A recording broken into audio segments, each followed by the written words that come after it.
இந்தியாவில் ராணுவ தளவாட உற்பத்தியை பெருக்குவது நாட்டின் முன்னேற்றத்துக்கு மிகவும் அவசியம் என்று பிரதமர் மோடி வலியுறுத்தினார். ஏரோ இந்தியா என்ற பெயரில் 10வது சர்வதேச விமான கண்காட்சியை பெங்களூரில் பிரதமர் மோடி புதனன்று துவக்கி வைத்தார். நிகழ்ச்சியில் பிரதமர் மோடி பேசுகையில், இந்தியா பல்வேறு சவால்களை எதிர்நோக்கி இருப்பதால் ராணுவத்தை தயார் நிலையில் வைத்திருப்பதோடு முப்படைகளை நவீனப்படுத்துவதும் மிகவும் அவசியம் என்றார்.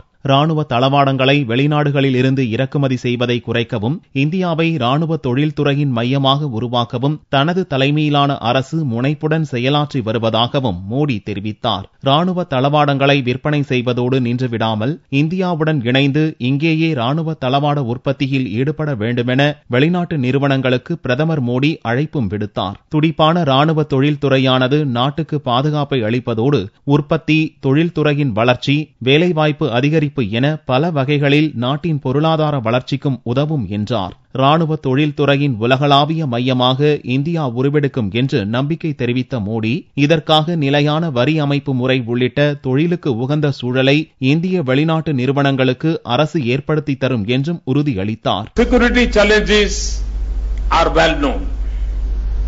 Our international responsibilities are evident. We do need to increase our defense preparedness. We do have to modernize our defense forces.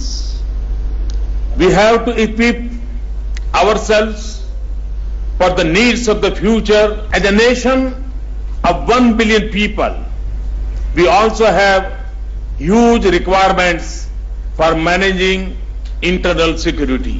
5 நாள் நடக்கவுள்ள விமான கண்காட்சியில் இந்தியாவைச் சேர்ந்த 295 நிறுவனங்களும் 328 வெளிநாட்டு நிறுவனங்களும் பங்கேற்று போர் விமானங்கள் உள்ளிட்ட ராணுவ தளவாடங்களை காட்சிப்படுத்தி உள்ளன.